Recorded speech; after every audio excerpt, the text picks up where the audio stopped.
구독자 여러분 안녕하세요. 박혜연입니다. 하석대 TV 어느덧 4주년을 맞았습니다. 4년의 시간 동안 매일 아침 8시 여러분들께 힘을 드리는 영상으로 인사드려 왔는데요.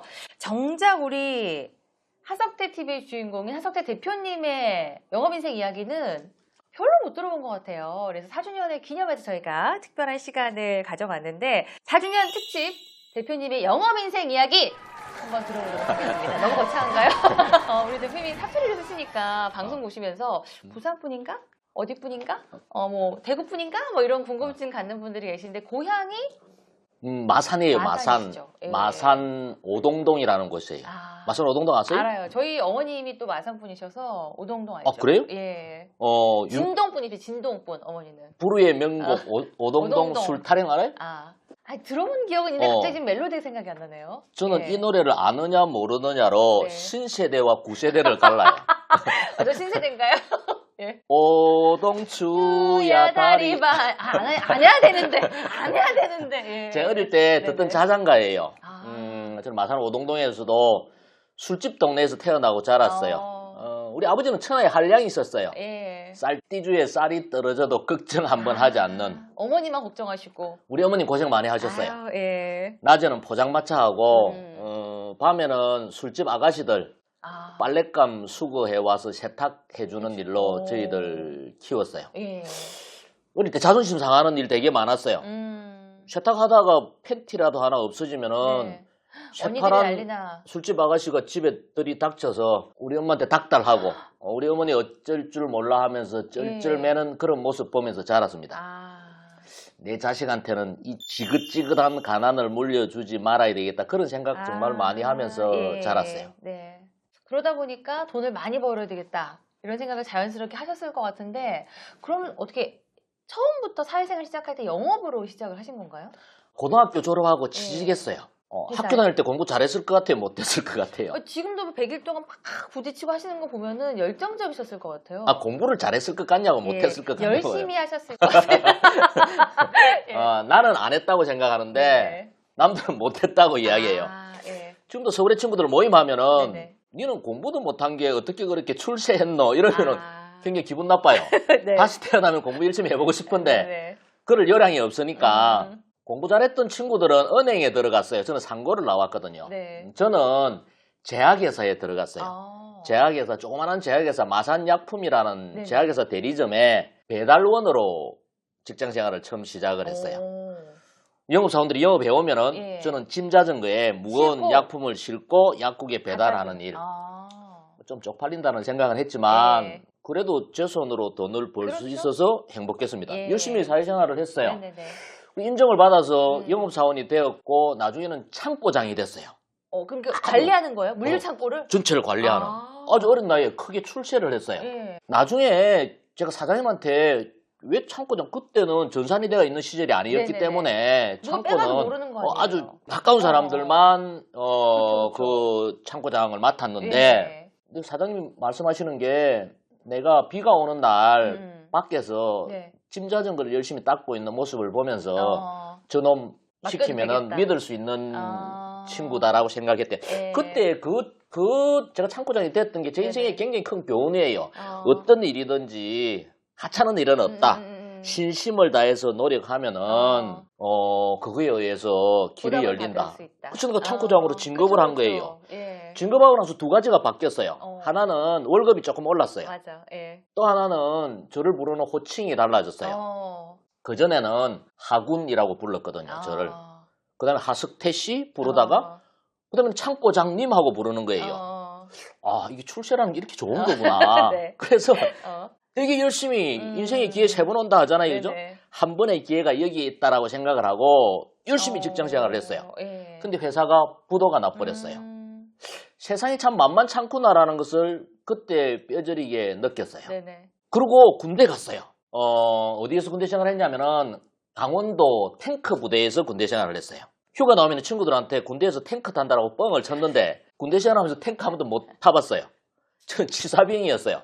밤만 하다가 제대했어요. 제가 덩치는 작지만 가우는 있거든요. 나도 멋있게 탱크 타고 훈련하고 싶은데 다른 사람들 훈련할 때 나는 뭐 생선 따듬고 밥하고 이게 뭐냐라는 생각하면서 군대 생활을 했어요.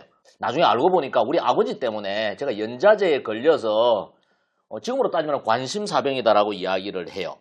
우리 아버지가 군대 생활할 때 해군 장교였는데 승선 허가를 해준 병사가 전투함 타고 북한으로 넘어가 버린 거예요.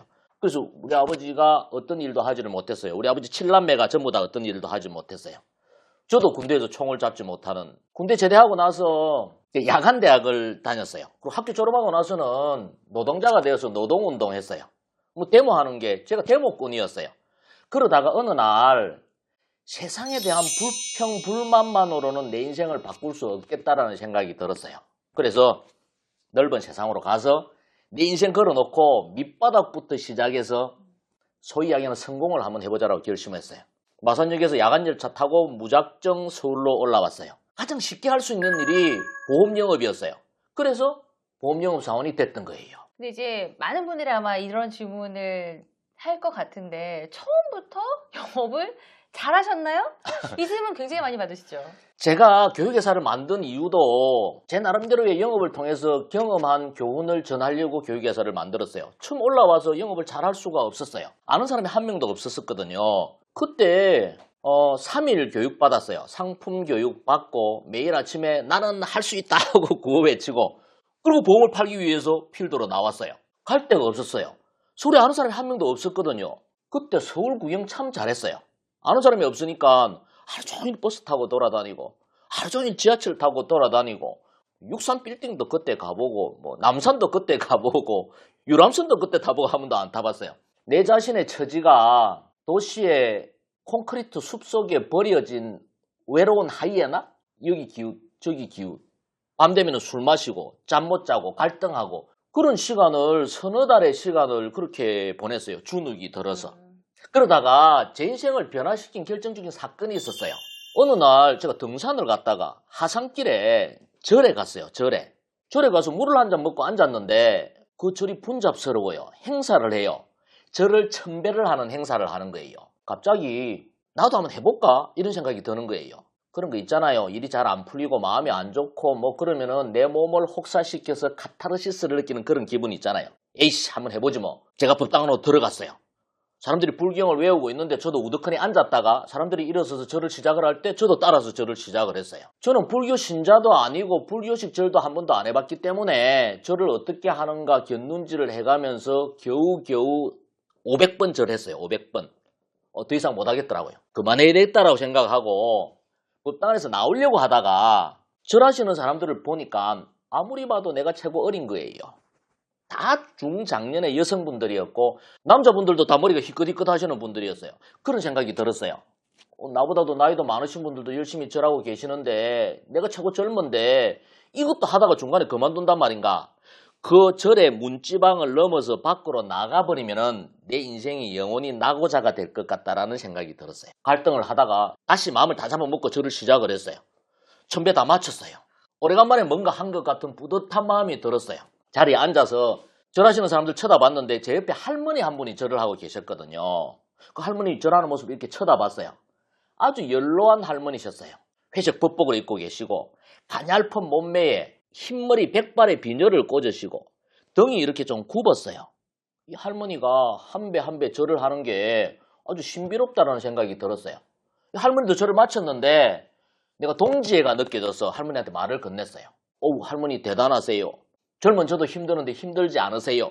할머니 왈, 총각, 매일 하면 안 힘들어. 나는 오늘이 100일째야. 이러는 거예요. 저는 제 귀를 의심을 했어요. 예? 할머니 뭐라고요? 난 오늘 100일기도 마지막 날이야. 그래서 난 오늘 천배 딱 100일째 했어. 매일 하면 하나도 안 힘들어. 저는요, 그 할머니의 말씀이 쇠망치가 되어서 내 머리통을 사정없이 두들겨 패는 것 같은 느낌을 받았습니다. 법당 안에 사람들이 다 나가고 나서도 혼자서 한참 생각해봤어요. 이 할머니는 무엇을 위해서 이렇게 힘든 절을 하셨을까? 모르긴 해도 자기 자신을 위해서 기도하지는 않았을 거다라는 생각이 들었습니다. 뭐 집에 아픈 사람이 있다든지 손주가 대학 입시를 앞두고 있다든지 뭐 자식이 사업이 잘 되라든지 남의 복을 빌어주기 위해서 기도를 할 거다라는 생각이 들었어요. 근데 나는 뭐냐라는 생각이 드는 거야. 젊디 젊은 놈이 영업을 통해서 성공하려고 시작했으면 열심히라도 한번 해봐야지. 이러지도 못하고 저러지도 못하고 밤 되면 술 마시고 갈등하는 이 한심한 젊은 청춘의 모습을 그때 본 거예요. 어우, 어떻게 그렇게 눈물이 나든지 몰라. 법당 안에 퍼질고 앉아서 엉엉엉 하고 울었습니다. 그러고 나서 저는 그날 결심을 했어요. 좋다. 나도 할머니가 그랬듯이 내 인생 걸어놓고 딱 100일간만 열심히 해보자. 딱 100일간은 내 영혼까지도 다 판다라는 마음으로 내가 할 수 있는 모든 노력을 다 해보자. 그래도 안 된다라면 100일 후에 딱 손 털고 다른 일 하자. 이렇게 결심을 한 게 제가 마음을 다시 잡은 계기가 된 거예요. 제대로 된 영업을 배우고 싶다고요? HST 지리산 성공 캠프에 신청하세요. 성공 캠프는 2박 3일 동안 HST 지리산 힐링센터에서 선착순 10명만 진행합니다. 아름다운 자연 속에서 하석대 대표님과 함께 새로운 계획을 세워보세요.